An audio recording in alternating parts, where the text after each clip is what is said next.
We're up to chapter 4, Mishnah 2, a short but very powerful Mishnah.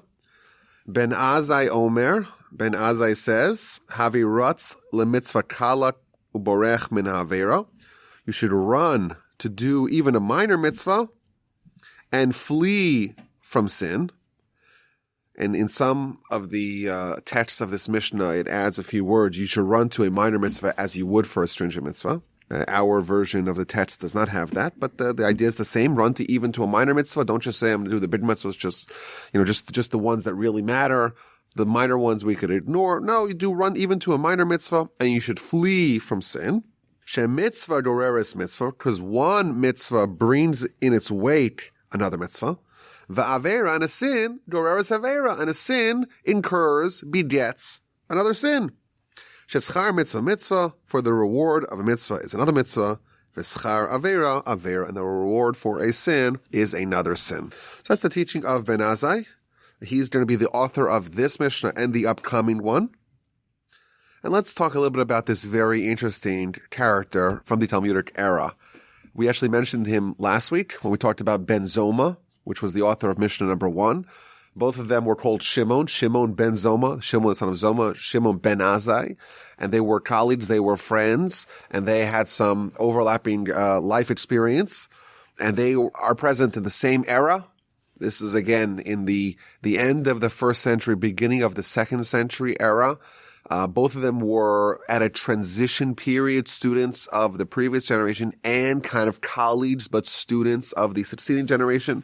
So we have, of course, Rabbi Yehoshua. We've mentioned him numerous times. He's one of the titular heads of the Academy of Yavne. These are his students, but also his students and his most famous student, Rabbi Akiva, they were also kind of colleagues/students of Rabbi Akiva. And Ben Azai appears all over the Talmud. And I want to go through some of the more memorable teachings that he had and debates that he had and stories that are told about him to get a little bit of a flavor of his persona and his character. Maybe the most interesting debate that he is present at is found in the book of Yevamos, page 63b. And the debate over there is about the importance of procreation, of having children. How important is it? So it brings a 3-way debate. One opinion says it's very, very important. So important, quotes a verse in Genesis. The verse juxtaposes two juxtaposed verses. One verse says don't murder.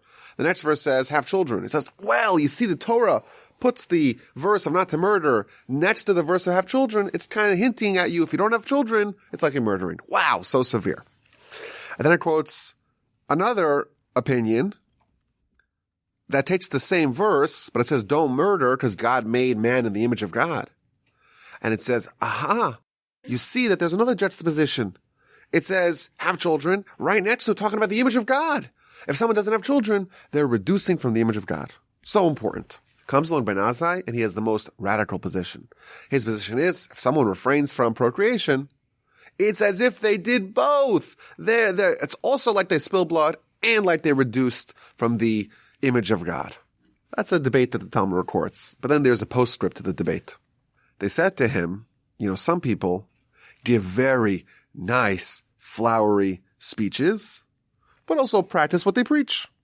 There are others that don't give flowery speeches, but they also practice what others preach. You are coming with the most radical position, the most stringent position vis-a-vis the importance of procreation, and you're a lifelong bachelor. How do you explain the dissonance between what you're preaching and your choice to not get married? So he responds, what can I do? I'm helpless.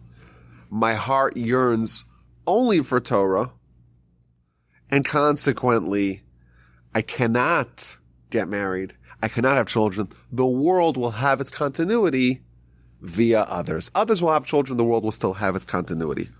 That's a very interesting teaching that we find about him. Now, we also find in the Tosfos commentary, he brings evidence from other places in the Talmud that he was actually married. In fact, he was married to the daughter of Rabbi Akiva. So his half teacher, half colleague, he married him. He married his daughter, but they got divorced. And it seems like he's saying it's not possible for him to get married. He couldn't do it. He couldn't harbor these two loves, the love of Torah and the love of a family. He couldn't do it. And therefore, even though he was so stringent on the importance of marriage and procreation, he himself just was unable to. Now, it's interesting. The Rambam, when he talks about the laws of procreation, he actually carves out an exception, the Ben Azai exception. He says, well, everyone has to engage in procreation. But if you love Torah so much, and you study Torah nonstop, like Ben Azai, that you cleave to it all your days, then there's no sin. It doesn't say it's okay, but there's no sin. There's no sin of refraining from procreation if you're as in love with Torah as Ben Azai was, provided that your Yetzer Hara, that your evil inclination, that your lust doesn't control you. But if your lust does control you, then even if you are as studious, as assiduous as Ben Azai, still you have to get married, even if you have lots of children, because otherwise you could go down the path of sin. So that's the interesting little background that we find about Ben Azai, that he was so in love with Torah study that there was just no room for anything else in his life. In fact, when he died, the eulogy that was given to him by the sages was that Batlu Hashakdanim. Shakdanim means the diligent, assiduous scholars. There's no more after Ben Azai passed away. There's no more after Ben Azai passed away. Now, it is interesting that, this whole idea that Ben Azai is saying, he doesn't want to get married, procreate, because he just can't. He loves Torah. It's kind of bizarre. Is there any other mitzvah you say, well, I love Torah so much, I'm not praying. Well, I love Torah so much, I'm not putting on tefillin. We don't have this exception for seemingly any other mitzvah. What is going on? I saw some of the commentaries say something interesting. They say that we know we exist on two planes. We have the body and the soul. And they're, of course, fused together, even though they're opposites. Of course, the soul comes from heaven. It's eternal. It's spiritual. And the body comes from the earth, and it's ephemeral, and it's here we have it for a little bit, and it starts to decompose. It stops working. The soul lives on. And that, of course, that's the conflict that undergirds our life. That's why we have Torah, to kind of make sense of the confusion that we're comprised of. But one of the fundamental principles of Jewish philosophy is that these two are mutually exclusive. So, of course, we're conflicted. Maybe we're 50-50 to begin with. But if we choose to favor one over the other, necessarily the influence of the other one is going to diminish. Meaning, if we promote our physical self, it doesn't mean to be healthy and fit. It means if we view ourselves, our identity, as being a body and focusing solely on our legacy, so to speak, on terra firma, necessarily we're going to diminish from our legacy of our soul, from the identity of the soul, from the power, from the vigor of our soul. You can't have both simultaneously. You could have both, provided that there's an arrangement to the two, i.e., the body is the steward of the soul. It's helpful. It's helping promote the agenda of the soul. That's okay. In fact, that's good. That's the beautiful fusion. But if someone says, I'm going to view my body as an end unto its own, necessarily the role that their soul plays within them is going to be decreased, it's going to be diminished. And therefore, the Talmud says, the more someone immerses themselves in Torah, the more their soul gets empowered. But what happens together with that, in tandem with their soul getting empowered, their body and its vigor gets diminished. So one of the commentaries wants to suggest that he was so immersed in Torah, he was actually physiologically incapable of having children because the vigor of his body diminished, and therefore he wasn't just like some sort of excuse, oh, I love this, I can't love that also. He was just physiologically incapable of having children because of his immersion in Torah and what it did to his soul, and consequently what it did to his body and his capacity to perform, so to speak, that he was just not able to do it. He tried, he got married, and he wasn't able to uphold his responsibilities as a husband, and therefore he wasn't blamed at all for this, and he had to get divorced, and therefore there is this carve-out specifically in this mitzvah. Now I want to add, and I'm not going to answer questions about this, but I want to add that the Kabbalists, they talk about Ben Azai at great length, and they talk about the fact that he did manage to procreate via his Torah. What they say is that there's two ways to procreate. There's the physical procreation, there's the spiritual procreation. Almost as if there's two organs in man that can create new souls. There's, of course, the genitalia, and then there's the mouth. The mouth is the conduit through where Torah could go through, and there's again, advanced Kabbalist idea. I made a huge mistake in talking about this. I realize I'm too deep in it now. But the conduit of Torah can also create new worlds and new souls. And in fact, our sages tell us that what Adam really wanted was the capacity to be a creator, not just of the lower level, of the higher level too. That's why he did a sin. Because he wanted to get the opportunity for the greater output of creating worlds on the higher plane. So what the Kabbalists tell us is that Ben Azai was a reincarnation of Shammai. Shammai was the one who pushed away the converts, and therefore he came back as Ben Azai, and via his Torah created souls of the converts. And I'm not answering any questions about this, and I regret mentioning it. Now, Ben Azai was the standard of scholarship for years to come. Means even after he passed away, even, hundreds of years later, when scholars would compare themselves, and when, like, the highest standard of someone who was such a voracious scholar, they would say, behold, I am like Ben Azai. Behold, this person's like Ben Azai. Even in Babylon, even in the 3rd and 4th century, so hundreds of years after Ben Azai has passed, when they would talk about in Babylon of someone who was a tremendous scholar who knows everything, is able to grind all of Torah together, in the words of the Talmud, is able to uproot mountains, they would compare them to Ben Azai. And now there's all kinds of stories that we find in the Talmud about his relationship with Rabbi Akiva. For example, we're told that he regretted not studying sufficiently under the tutelage of Rabbi Akiva. These two were like the two greatest scholars, and Ben Azai acknowledged, as we'll see in a bit, he acknowledged the primacy of Rabbi Akiva's scholarship and breadth of knowledge and ability, and he regretted that he didn't study under him sufficiently.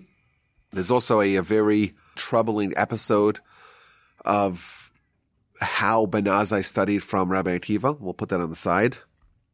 But there's a very unusual statement that Ben Azai made. It's recorded in the Talmud in the book of Bechoros, page 58. He says that all the sages of the Jewish people are compared to me as if they were a garlic peel.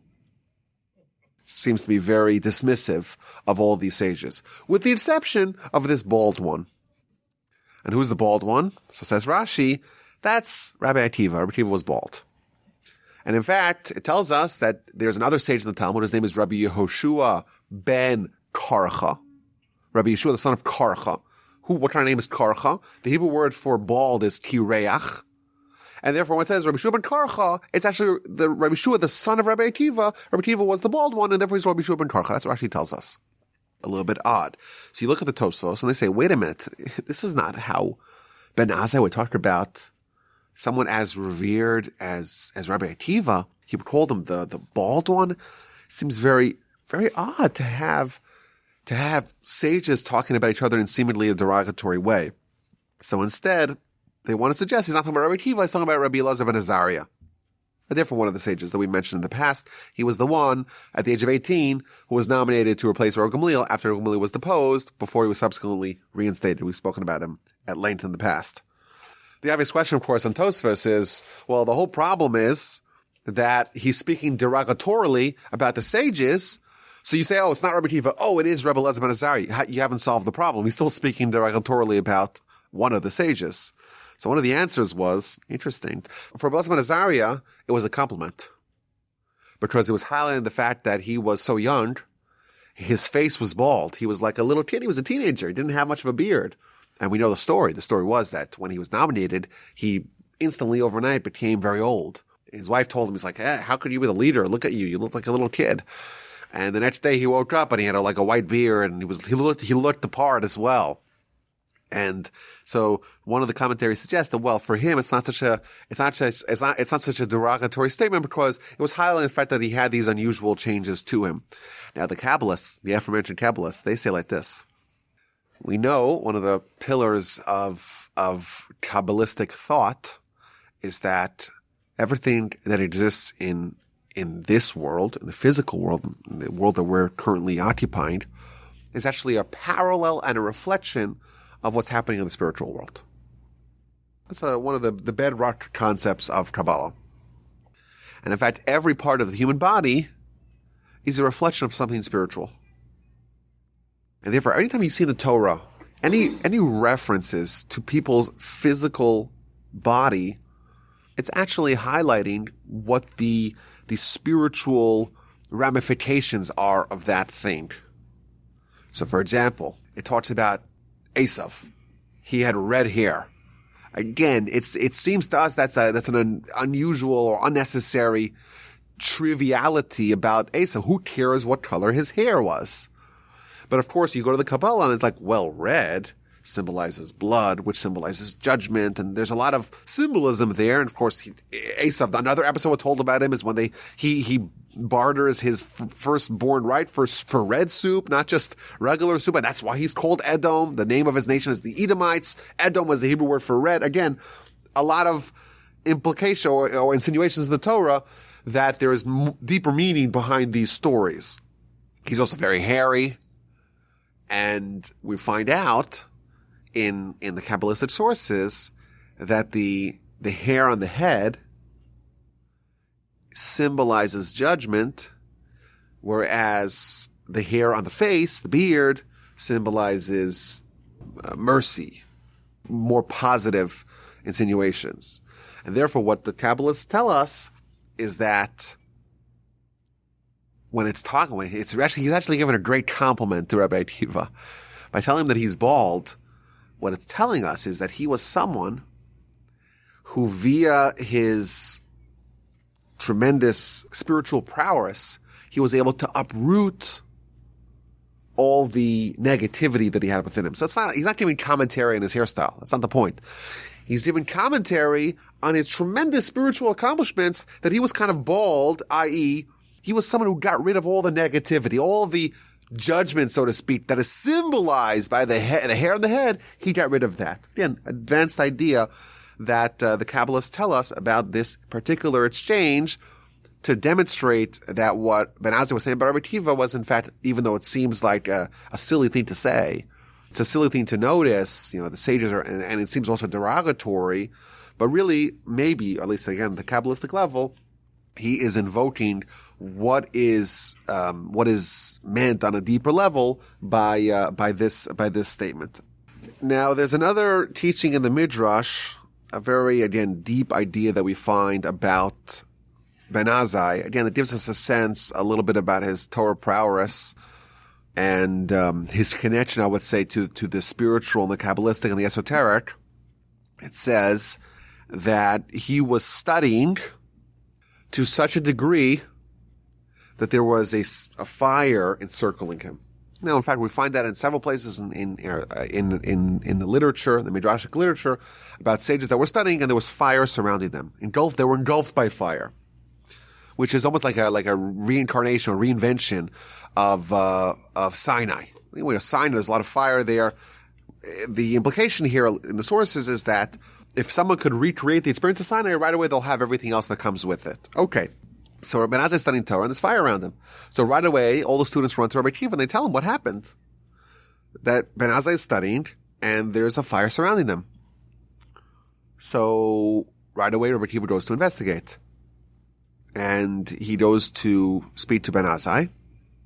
And he says, I heard about you, that you were studying and there was a fire surrounding you. Is that true? And he says, yes, that's true. So Rabbi Akiva responds to him, I think I know what you were studying.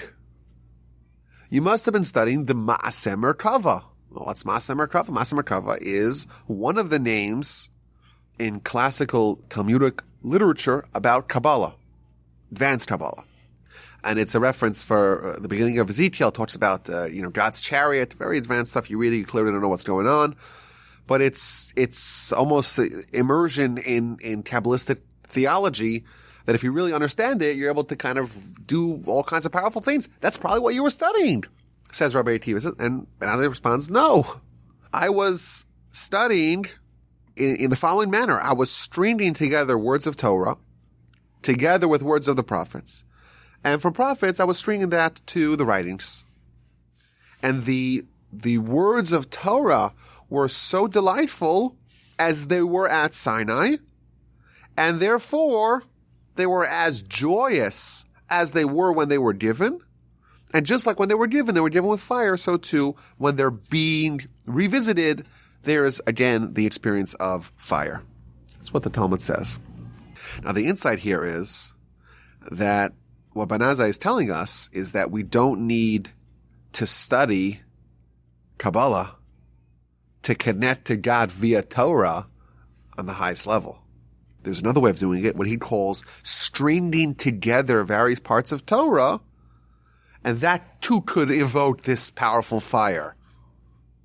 My grandfather, blessed memory, when he quoted this, he says, our connection to Torah is, via fits and starts or via slivers.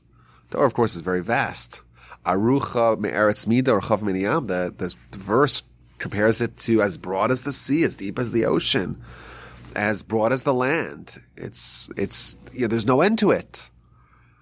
And of course, we try to study as much as we can. So if we have the privilege of studying some Talmud, it opens up our eyes to the great vistas of Talmud. But even then, we study one page of Talmud, which for a beginner might take a few months to finish, to really understand. And that's not even getting to the commentaries. But again, there's 2,711 pages of the Talmud. So multiply that experience of studying one page of Talmud and to really know, to really understand the intricacies and to get into the commentaries and to go into the next level. What an amazing thing. Multiply that 1,000-fold, 2,000-fold. What an amazing world. But then again, that's just the Talmud. What about the Sifri, the Mechilta, the Toras Kohanim? What about all the Midrashes? What about all the Halacha? What about all the things that are part of the Musar, the ethical teachings of the Torah? It's endless. It's not just, I do remember this story, or I did read through the Bible once. It's everything. And most of us, our experience is a little snap here, a little snip there. Maybe we'll study some Mishnah, 63 books of Mishnah, a lot to do. And maybe we had the privilege of studying some Talmud. Maybe we've opened up the Rambam. There's 14 books of the Rambam. Maybe we've had some experience. What he's telling us is that to really understand Torah, to really get a sense of what the Almighty gave us, to get a sense of that, you have to really connect to it like Benazai did. You have to really see it all.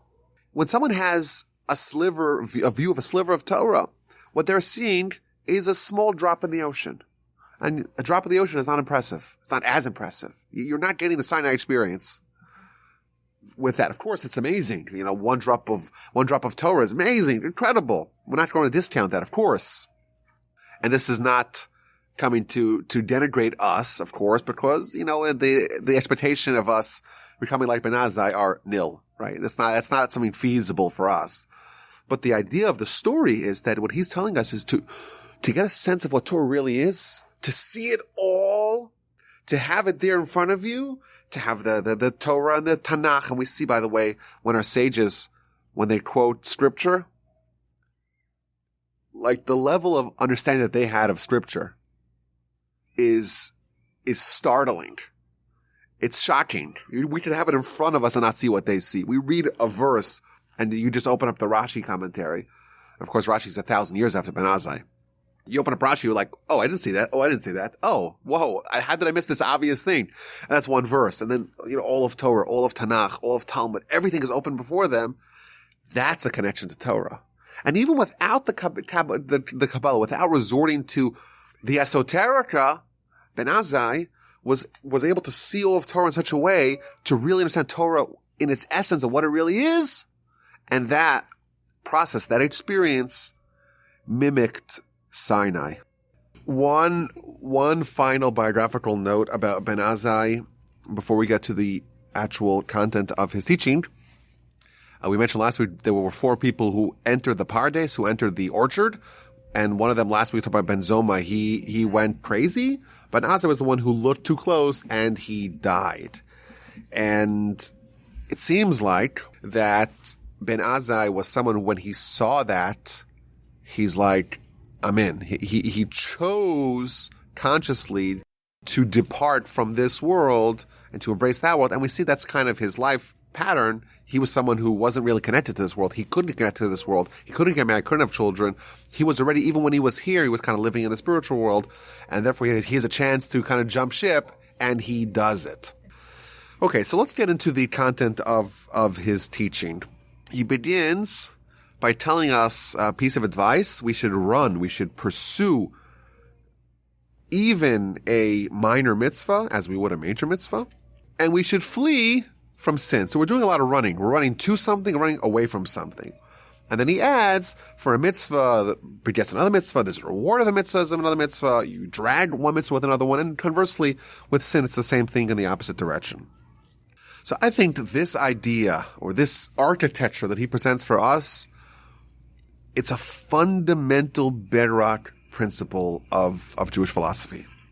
How so? If you look at what he's telling us to run.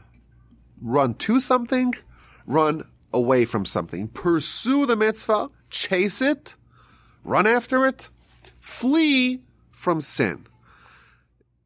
What it's telling us is that a mitzvah is fleeing from us. To get it, you have to chase it down. You have to pursue it. You have to run after it. It's also telling us that a sin is chasing us. To escape, you need to flee. So you have to run actively towards the mitzvah. You have to run actively away from the sin. Meaning, if you are stationary, then the sin pursues you, it gets you, it catches you, and the mitzvah gets further and further away from you. The architecture that he's presenting to us is mitzvahs fleeing from us and sins pursuing us, chasing us. Now the obvious question is why? Why is the sin chasing us and the mitzvah running away from us? So one of the commentaries here says a fundamental insight. It's the Ruach Chaim. We quote it almost every week. The Ruach Chaim from Reb Chaim Volozhiner, the primary disciple of the Gaon of Vilna. He says that the way the Almighty set up our world and our role, the role of the humans to play in the world, is that we have something called free will. We have the opportunity to choose one or the other, to choose the body, to choose the soul, to veer towards the mitzvahs, to veer towards the sins. And that has to be balanced. If it's not balanced, if the Almighty tips the scale, then it's not free will anymore. There has to be a role that we have to play. Now, we could argue, of course, about how much latitude do we actually have. That's, of course, a subject of much debate and much analysis to try to understand on a very particular level what really is within our hands and what's not within our hands. But we do agree there's something that's in our hands, something that's not in our hands. What's in our hands is because we have free will. It's balanced. Whatever is balanced, there's opportunity for us to have our own say in our destiny. Says the Ruach Chaim, if it was balanced in any other way, if either the mitzvah was running to us or the sin was running away from us, or even if both of them were running away from us or both of them were running to us, it would be imbalanced. And therefore, in order for it to be balanced, it has to be that the mitzvah is fleeing from us, we have to chase it down, and the sin is pursuing us, we have to flee from it, we have to run away. That's what he says. And that's the only way to have balance. There's two obvious questions. Question number one is that how does Ben Azai tell us that mitzvahs are running away from us? We have to chase it down. It seems to imply that there's no allure of mitzvah. Mitzvah's not pulling us. But doesn't a mitzvah kind of have a certain attraction? Doesn't doing something good, doing something righteous, doing something kind, doing something benevolent, doesn't that have its own attraction? Question A.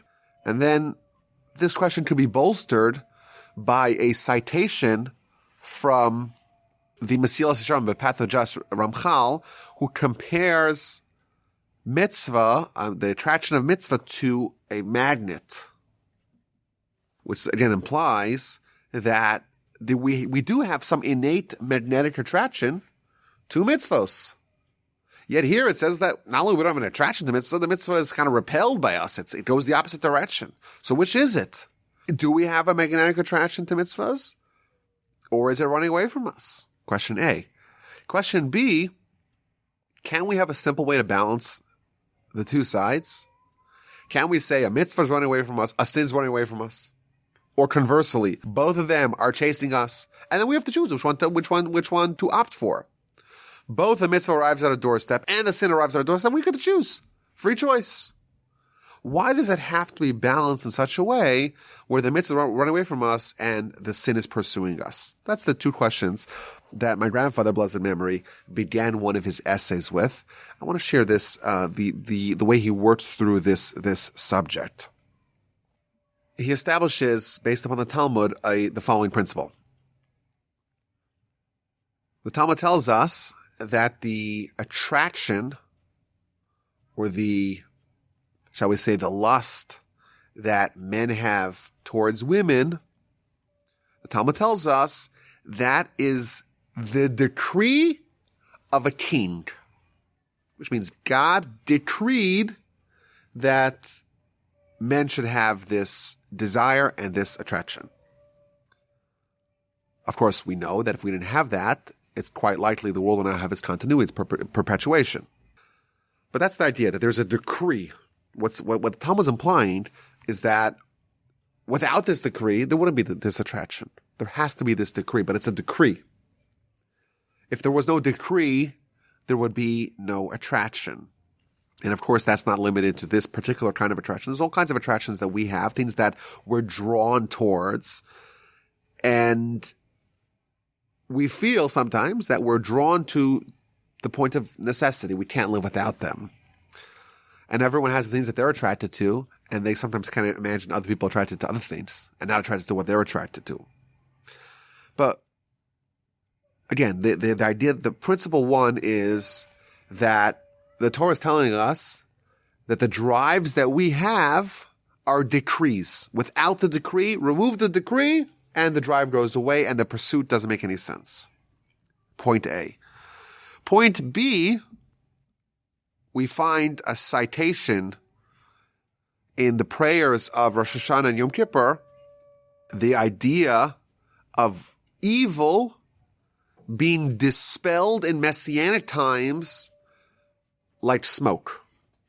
Like a wisp of smoke. No substance. Lacking substance. It's just some sort of smoke and mirrors, literally, like we say smoke and mirrors. We pray on Rosh Hashanah that in the Messianic times, God will come and banish and dispel all the wickedness like smoke. Yet we find, the very next statement, is that God will remove the evil dominion. So again, we have this balance, or this almost dichotomy of these attractions that we're talking about that are a dominion. It's like a kingdom. In fact, one of the motifs of Rosh Hashanah and Yom Kippur is the idea that there's this pitiful kingdom. There's this pitiful king. And then there's the ultimate king.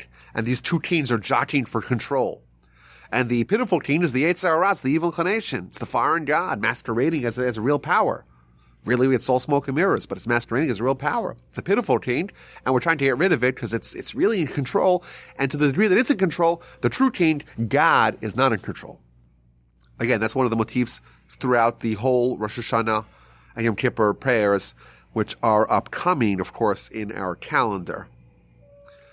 Yet we say that this king that has total dominion, it's really built on a house of cards. It's really built on no substance. It's only the decree of God that the pitiful king has any power. Because the desires of the Yetzer Hara, or the agenda of the Yetzer Hara, is really built on no substance, the only way to balance the scale is by adding the decree of God, so to speak, adding the attraction, having the fact that sin is chasing us. We have a mitzvah. The mitzvah does have true substance. It does really resonate with your soul. If they were both equally attractive, everyone would choose the thing that gives them that meaningful, ultimate pleasure, that connects them to their soul, to their true identity. And therefore, if things were balanced with respect to the attraction, no one would ever sin. The deep idea that Ben Azai is conveying here. A mitzvah is something which is much more attractive on a fundamental, substantive level than the sin. The sin is just the smoke and mirrors, and therefore you have to increase its desire for it to be fair. And therefore the two sides, essentially, the way it balances out is the mitzvah is the substantial experience, but it's fleeing from you. You're not attracted to it initially. It does have a draw to it. There is a magnetic connection that we have to the mitzvah. It does resonate with our soul, but no one lusts for the mitzvah. You don't lust after it. It's running away from you. Whereas the sin, it's the empty calories.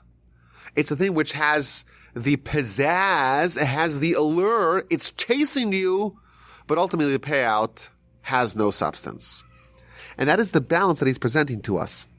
And then he goes on to say, my grandfather does, an amazing insight. This jumped off the page to me when I read it. He says that I read something in the newspaper and it really hit me. What did he read in the newspaper? He read in the newspaper that the Russian astronauts were in the spaceship for 9 months, and they were so high up that they managed to get out of the Earth's gravitational pull, and therefore they're floating around in their spaceship without any gravity.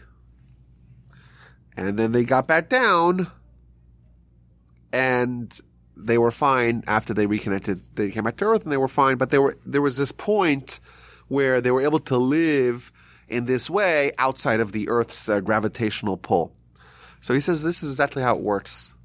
When someone connects to spirituality, even though, of course, the Earth has this magnetic pull, the Earth, in this example, this analogy, is a reference to the things that are earthly, the body things, the agenda of our Yetzer Hara. Yes, it does have this attraction. Yes, the sin is chasing us. We have to flee from it. But when we connect to the higher realms, we connect to our soul, we're kind of taking the space shuttle out of Earth's orbit, out of the magnetic field of attraction of the Yetzer Hara, and we're able to kind of float in this world without the gravity pulling us. And that's that's the essence of the Mishnah here. He begins setting up the infrastructure of the conflict. Sin is chasing you. You have this attraction to the sin. And of course, the payout is pitiful. It's the pitiful king. It doesn't really give you that deep meaning once you're done with it. On the other hand, you have the mitzvah, which is running away from you. It doesn't have that allure, but it has the substance. But it's possible to live on the higher plane when you have this process of the mitzvah begetting a mitzvah. When you, again, are steadily pivoting towards the spiritual, you can actually intervene with this dynamics. You connect to the holiness, and that's actually going to influence the layout, the breakdown of these competing worldviews vying for your attention and for your interest. My grandfather actually quotes a phenomenon wherein smokers, what happens when someone is addicted to smoking, but they're also fully Torah observant. What do they do on Shabbos? You're not allowed to smoke a cigarette on Shabbos. It's one of the 39 categories of work is making a fire. What do? So of course it's a great study. What do religious smokers do? They're addicted. You try to tell them to stop on a Tuesday. Go a whole Tuesday without smoking. So I know my father, he quit when he was 50, I think. He quit smoking. For years, for decades, he would smoke 2 packs a day. He's a heavy smoker. and then he'd quit. But I remember Shabbos afternoon, he was pacing. At that point already, he kind of needed it. But it's an amazing thing. Someone who's addicted, they cannot go a day without smoking. They wake up in the morning, got to have a couple of cigarettes. Again, we're talking about 40 cigarettes over the course of a day, and comes along Shabbos, nothing. They don't smoke. How do you explain that? So my grandfather explains that is that Shabbos is called Shabbos Kodesh, the Holy Shabbos. When someone connects to something holy, it elevates them. It makes them go into the proverbial spaceship. They're above the desires of the physical, and therefore they don't even desire it. It's an amazing thing for us to study that someone can literally experience this mini spaceship every week. They're connecting something to something holy. It becomes a real reality in their lives. And the thought of smoking a cigarette is totally anathema, and therefore they don't even desire it. They're ascending above their desires. So again, this is a very advanced idea, but it gets to the heart of our life. That's what Ben Azai is starting off. This is the beginning of his teaching. The beginning of his teaching is the normal, the natural, the default layout, the default architecture of our conflict in life is that there are some things that are drawing us near. They're chasing us. We feel an impulse, and the only way for us to avoid sin is by running away. And the reason why it has to be like that is because they really are not selling something substantive. And therefore you have to resort to shtick, to gimmicks in order to get someone to buy into that.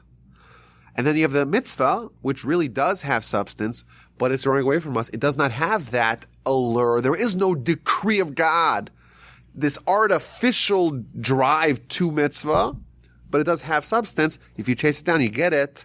You can connect to it. But if you do nothing, then you're going to default to this world where the sin is going to overcome you and the mitzvah will be lost to you because it's running away from you. Ben Azai continues by telling us that a mitzvah drags with it, leads another mitzvah, and the reward of a mitzvah is another mitzvah. And a sin, it's the opposite. One sin drags another sin, and one sin, the reward of one sin is another sin. Now, the obvious question that all the commentaries ask is, both of these statements are that a mitzvah begets another mitzvah. It says first, a mitzvah drags another mitzvah, and the reward of one mitzvah is another mitzvah. And on the flip side, with the sin, it's the same thing. A sin begets another sin. And it says it in two ways. A sin drags another sin with it, and the reward for a sin is another sin. So the obvious question is, why does it have to say it twice? Why the redundancy? Also, the question is, if you read it simply, it seems like the reward for a mitzvah is another mitzvah, which could imply, if misread, that there is no other reward aside from the mitzvah itself. So if someone does 1,000,000 mitzvos, they have the reward of the next 1,000,000, but is there any other reward that's external to the mitzvos? We believe, of course, in the concept of reward and punishment. Is Ben Azai coming to repudiate that? No one would suggest that. So what does this mean that a mitzvah begets another mitzvah and the reward for one mitzvah is another mitzvah? So Rabbeinu Yoni here has a groundbreaking commentary on this Mishnah. And again, he expands it to very central concepts of Jewish philosophy. We know that we exist on the body plane and the soul plane. And like we've mentioned numerous times, both the body and the soul, they mirror each other. So for example, the Kabbalists tell us that there's 613 parts of the body and there's 613 parts of the soul. And the analogy is that you have a garment. The garment is tailored to the specifications of the person that's wearing the garment. So the body is the garment for the soul. The soul is really who we are, and the body is just the garment. And therefore, if the soul has got 613 parts, the body also has to have 613 parts. And they're parallel each other. And of course, the mitzvos, there are also 613 mitzvos because each mitzvah is connected to a certain part of a person's body and of a person's soul. And the function of the mitzvah is to shift a certain part of a person's identity from being body to being soul. That's in a nutshell a very advanced idea about the role the mitzvah plays in altering, in reshaping a person's identity. Now we begin life, like we said, the mitzvah is running away from us. The sin is chasing us. But a mitzvah, of course, is described in Jewish literature as food for the soul. But it's also described in Jewish literature as medicine for the person. And the question is, which one is it? Food, everyone needs food. Medicine is only for the sick. How could a mitzvah be described as both nourishment and medicine for the ill? The way Rabbeinu explains this Mishnah is going to give us an insight. When it tells us that mitzvos are medicine for the person, it's implying that the person is sick. Why is the person sick? The person's sick because they're not identifying with their soul. They're not tending to it. Just like you have a sick person who loses their appetite, and you might need to force feed someone because otherwise they'll die, but they have zero desire for the food. It's obviously, it's a crisis because you need the food or else you'll cease operation. You'll cease operating. Similarly, we're sick because we begin life and the mitzvahs run away from us. We have zero desire from it. Or maybe we have a little bit of a desire for it. Or maybe our desire for it is also rooted in the Yetzer Hara. It's a problem. We're sick. Comes along Torah and says, okay, let's force feed mitzvos. Just like you have a sick person, you have to give medicine. Torah is medicine. But Torah is also food for the soul. And what happens when you give Torah and mitzvahs to the soul? What happens to the soul? It gets empowered. It gets strengthened.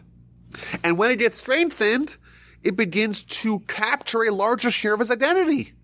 So he starts developing a little bit of a taste for mitzvos. Those things that were foreign, those things that were running away from him, the things that he wasn't coveting, he wasn't desiring, now he begins to develop a little taste for it. And then what happens? You have this compounding effect.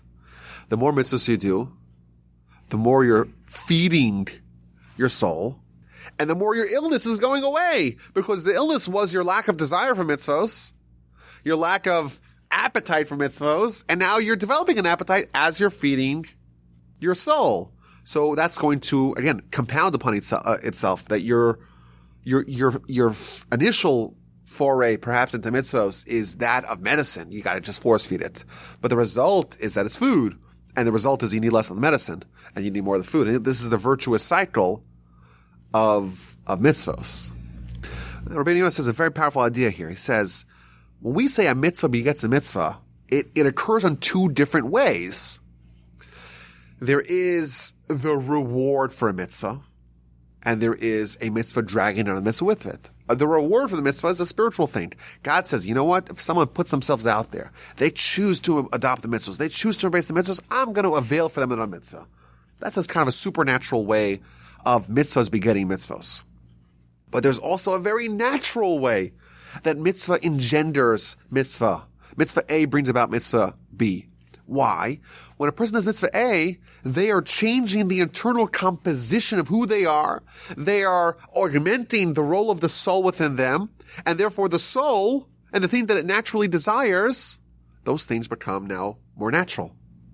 And therefore, by feeding the soul with one mitzvah, I am making the next mitzvah more desirous to me because I'm healing my ailment, my pathology, my lack of appetite for mitzvos by now increasing the role that the soul captures within me.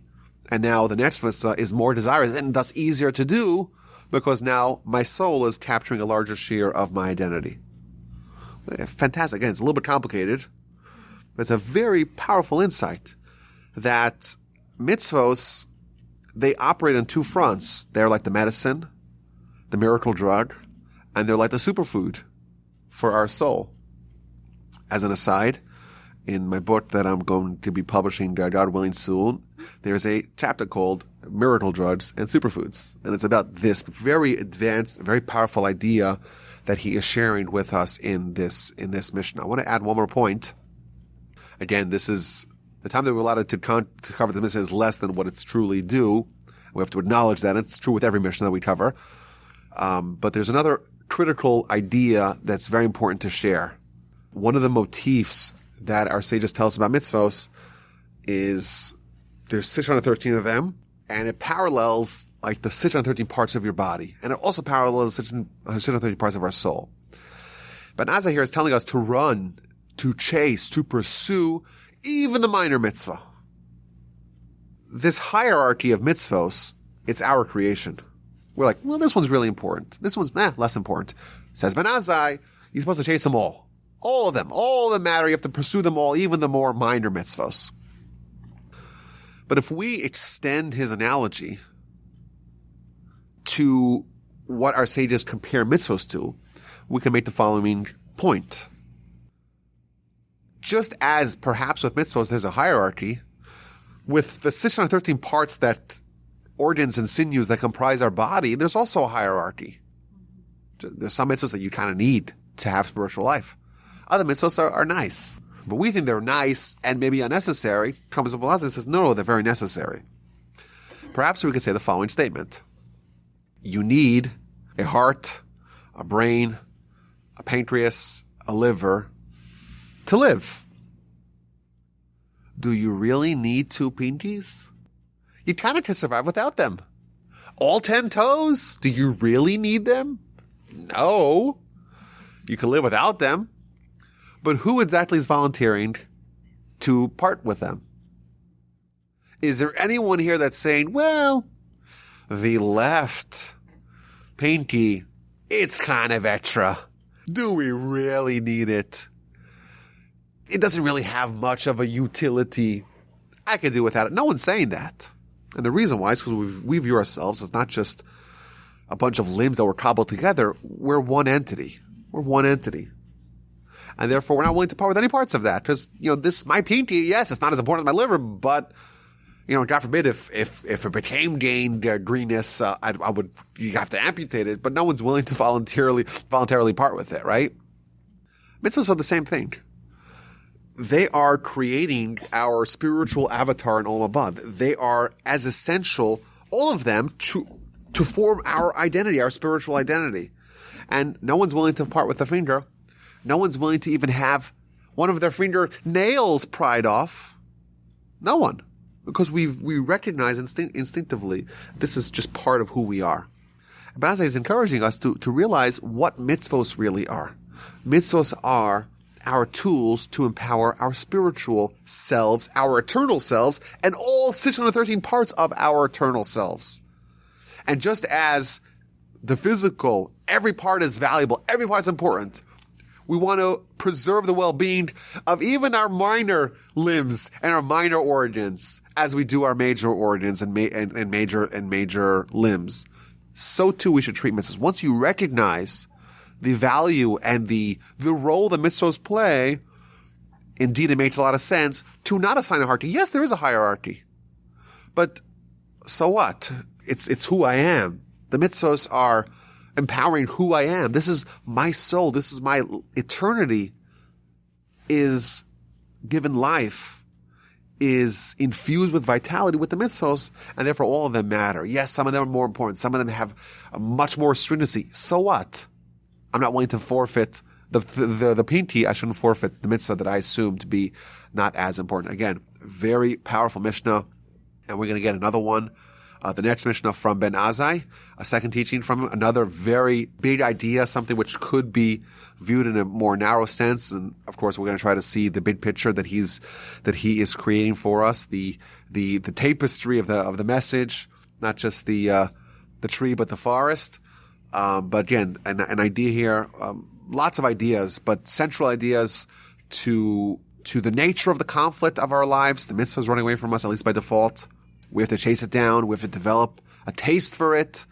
We have to become like those astronauts who are going to live above the lusts and the allures and the excitement of the sins that are chasing us, and realize what transformation happens within us when we embrace the mitzvahs, how it changes the future events. God's going to intervene. He's going to throw more mitzvahs at us. But naturally, we will also change. The ratio of soul to Yetzer Hara operating within us is going to change, and naturally, the world will readjust as a result of our newfound identity and newfound self.